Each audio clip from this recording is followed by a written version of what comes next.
Hey everybody, this is Charlie, the Pennsylvania grain farmer. It is Saturday, April the 23rd. I think about maybe 2:30 in the afternoon, and I'm here in the red shed. And it's been about a week since I did a video, and because it's been almost that long since I've done any field work, and that's why I thought I'd do a little video just to update you on what's been happening this last week. Really haven't done a lot in the field, well, since a week ago yesterday. That was the day I made the video about switching from plowing to disking, and since then the weather really just hasn't cooperated. Last weekend, I think it was Sunday into Monday, we had a winter weather advisory. We had snow, although we didn't really get enough here in our area to really lay on the ground. It would for a couple of minutes, and then as soon as it quit snowing, then the sun would come out and it would melt. And we had that for a couple of days. And then we also had a couple of days of rain in there too. And it wasn't until yesterday, which is Friday the 22nd, is that we had a pretty decent day, and the field started to dry out, and that's why I thought maybe I'd be able to start getting some things done today out in the field. But in that time, I have been busy with some other things. I didn't take a lot of video, or didn't take any video of it really, because it wasn't something that I thought I could video. So I just thought that I'd get you caught up, because I had said originally I wanted this channel to be about my journey as a farmer and what I do on a day-to-day basis. So I just thought that I would do a video that talks about what happened this past week when I couldn't be out in the field. One of the things I did, I believe it was Tuesday, was that I got the F600 inspected.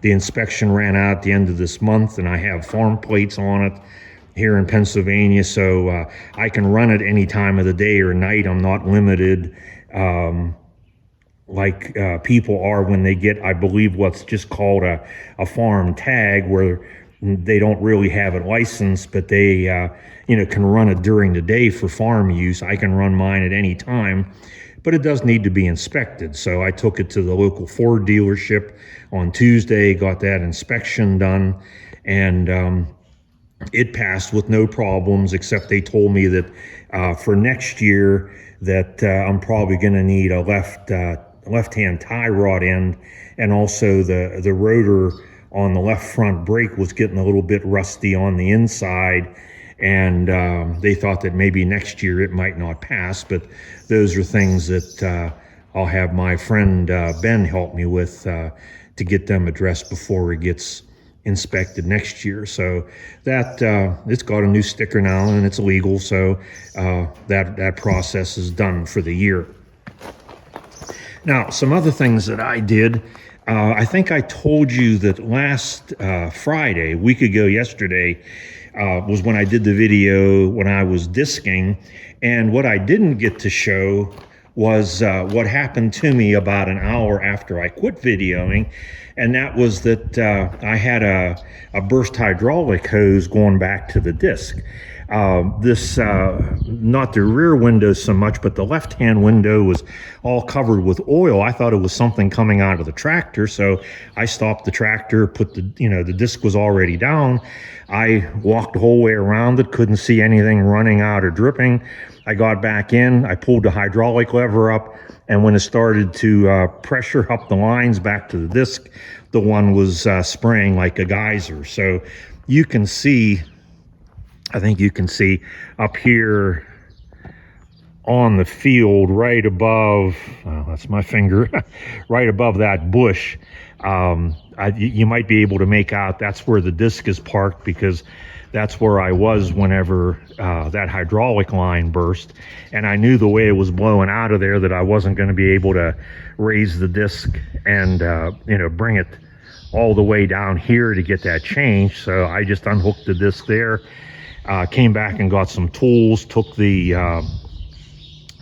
I took both hydraulic hoses off of the cylinder, went from the tractor to the cylinder, because although only the one had burst, the other one didn't look so great either. So I thought, well, I better get them both.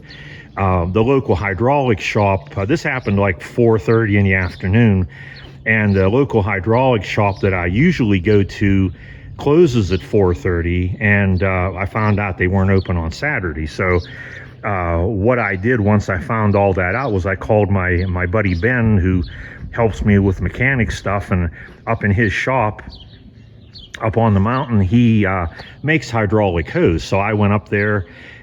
He made me 2 pieces, both about 10 feet long, and put the ends on and everything. I brought them back down, and by dark last Friday evening, everything was all fixed up. And I just left the disc there because that's where I'm gonna pick up whenever I continue disking. So I had that adventure. And I also, although it wasn't any kind of an emergency, did a little work on the hydraulics on the white 2110. When Ben was up here changing that O-ring for me in the hydraulic system, he had noticed that a couple of these short, they're about 1.5 feet, but there are several short hydraulic hoses in there that looked like they were going bad. I already had changed this one before, but he suggested that I change 3 of these. One looked like it had been changed already, and he also suggested that I change this one over here. So one day this week I did that. I took the hoses off, took them down to that hydraulic shop that I told you was closed last weekend. I took them down during the week. They made the hoses for me as I waited, and I got them put back in. Didn't take any video of that because where they connect is, way underneath here, and that's a heck of a thing to get to, and I knew there was no way that I would get the camera in there. It was hard enough to get a wrench in there, but luckily this part under the cab is open so that I could stick the wrench in that way. And it was challenging in a couple of cases to get the hose and the hydraulic fitting on the tractor lined up so that the thread would start. But after about an hour and a half, I got them all on, and I took it out and just hooked it up to the Calder mulcher yesterday behind the gray building, and I got all the hoses back in the right position, and everything seemed to work okay. So that was something that occupied my time on the one day. Now, earlier today, I decided while I was waiting for the plowed ground to dry out a little bit so that I could disc some more, I thought that I would spread some urea on my hay fields, my Timothy fields for this year, and make them grow a little bit better. And just like the other video that I did on spreading fertilizer, I was using my buddy's 1550 here that he dropped off for me to use. I didn't video any of that today because it was going to be the same thing as what you saw in the last fertilizer spreading video, so I figured there was no sense in repeating that. But one thing that I did do, in fact it was yesterday in preparation for this, was that I widened out the tires on this tractor. My buddy had these tires on in such a way that he had them reversed, and the way the rims are dished, when you have these tires in the opposite positions, they were so close together that down here the tires were almost touching. In fact, at the very bottom, I could barely put one finger in between them. And I took this out in the field the other day, one day, just to see how muddy the fields were and see what this tractor would do. And those tires were so close together that when I got into any little bit of mud or slimy stuff on top, the front end just pushed. It was just like having a shovel there, because it was almost like a solid front, the width of those two tires, and they would pack up with mud right in the very front, and then they just started to slide. And then mud got up inside in between the two tires and just made a mess. So I asked my buddy if he minded that, during fertilizer spreading, if I widened those front tires out to make it a little bit easier to go through the mud. So that's what I did. All I had to do was take the lug nuts off and switch the two so that they were dished out. And so now I have the maximum separation. Okay. And that works a lot better. And actually, I did this inside the red shed, and I cleaned the mud out of the what was at that time the insides of the wheels, where it had gotten up and packed in, and I had almost 2 5-gallon buckets full of mud that had packed in there. So I don't like the tires that close together, and so I'm gonna, while I have the tractor, I'm just gonna keep it this way. But I've done some, again, today I fertilized all my hay ground with urea, and my plan is maybe tomorrow I'll spread the fertilizer on my soybean ground with this rig, this tractor, and the cone spreader, and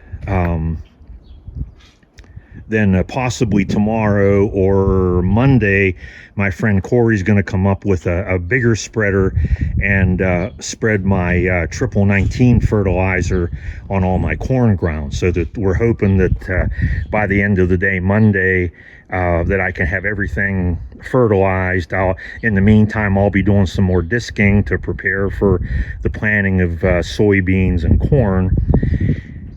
And then the other thing that I'll be waiting to do is to plant my oats. As you know from a prior video, I have my oats ground fertilized and all that, but I do have to finish disking it, then spin on the seed, the oat seed, and then the Clover Timothy seed, and then harrow all that in, which is the way I'll do it. And I will get some video of all that. This is April the 23rd. I wish I were done. I usually like to have my oats planted by the 15th of April, but this just didn't happen this year. So I'm just going to have to bide my time, and as soon as the weather and the field conditions allow, I'll get that oats planted, and I'll get some video of that, and then hopefully I'll be able to move on and get the corn and the soybeans done. It sure is a different year than last year. Last year I had my oats planted by the 26th of March, and by the 26th of April I was already planting soybeans, which are, in our area, that's actually considered about the earliest time that you want to plant soybeans or corn. But for this year it's going to be a little bit later, because after Monday then we're supposed to have rain, and then the rest of the week it's not really supposed to rain, but high temperatures are only supposed to be in the 50s. It's really a weird kind of spring this year. So that pretty much does it for this video. As I said, it was just going to be a short one, just to update you on what's been going on here for the last week. And I think I've pretty accurately represented what's been going on, but I'm hoping to make the best use I can of these next couple days here as we have some nice weather. So when I think it's worthwhile, I'll take you along for the ride. So for now, this is Charlie, the Pennsylvania grain farmer, saying, see you next time.